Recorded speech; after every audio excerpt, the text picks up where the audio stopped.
just are hard to watch. Yeah. Yeah, I respect it. But if you don't like that, you're gonna be oh. I thought we would start with the iambic meter, which of course is not so important a meter in Latin as it is in Greek. However, Latin iambics are quite fun. I mean, of course, Latin tragedy, like Seneca's tragedies, uses a great deal of them. Otherwise, we find them combined with other meters, for example, in Horace's epodes. But writing continuous, so if you wish to do an epode, say, you can combine a hexameter with an iambic line, as Horace does on a number of occasions. That's quite an interesting meter to have a go at. And for that purpose, you can use either a 6-foot iambic line or a 4-foot line, a trimeter or a dimeter, as they're called on the Greek manner.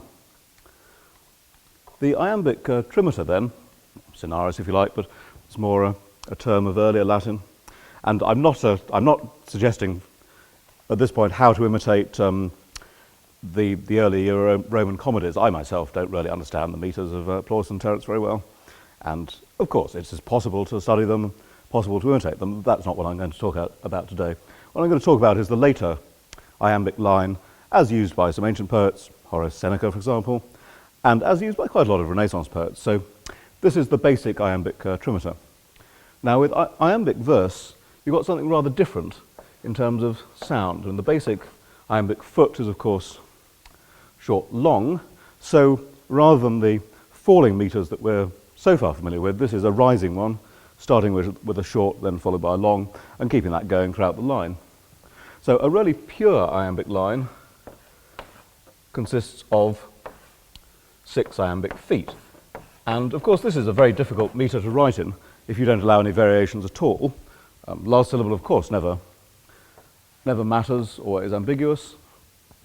But the absolutely pure iambic line would have a caesura, usually in the 3rd foot, sort of optionally in the 4th foot, and no variations at all. That, however, is very difficult to write, and there are very few poems purely in it. Facelus ille quem videtis hospites, for example, at Catullus 4, is that? But not many others.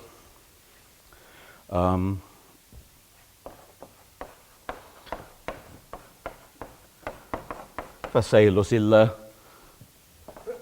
quem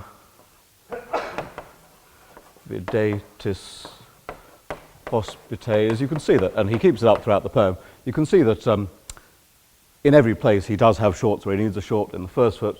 Us ille, naturally short. The vi of videtis short.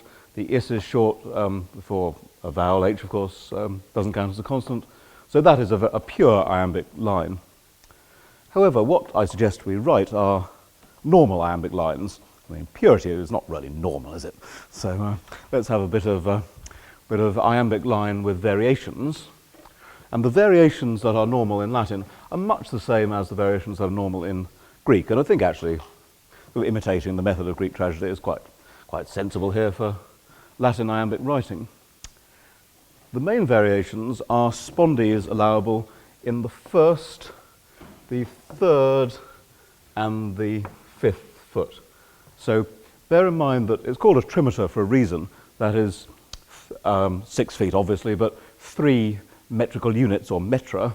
So a pair of feet forms a metron, as in trimeter, and the 1st foot of each of these metra allows the spondees of variation. That's why it's the 1st, the 3rd, and the 5th.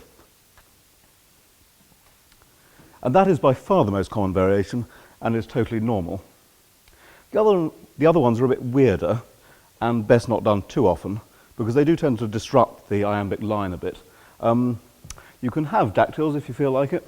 And the principle behind this is once you've got a spondee, you can then mess about with it further. So a spondee can become a dactyl.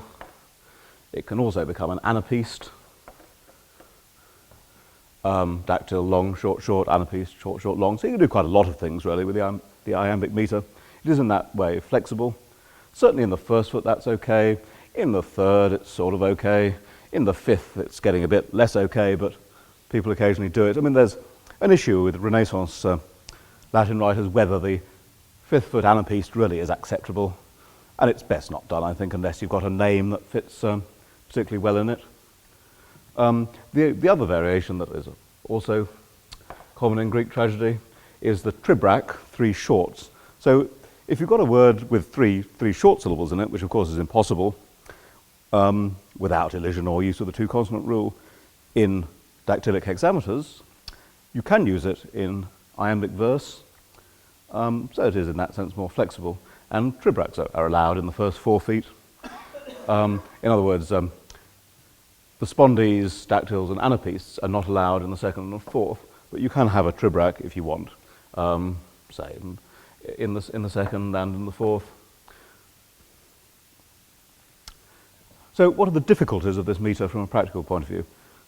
In general, the second foot and the fourth foot, and also the last foot, need to be iambic. So if you've got any trouble finding a short syllable, that can give you a bit of bother, and you can forget that you need to get your iambus in the second foot or in the fourth foot. You've got to observe a caesura, and so you need to be on the ball about that, usually a third foot one, fourth if you like, but running on through the middle of the line without any break anywhere is certainly not acceptable. Okay, that's iambic verse. We may practice a bit in a minute, but just to run through the method.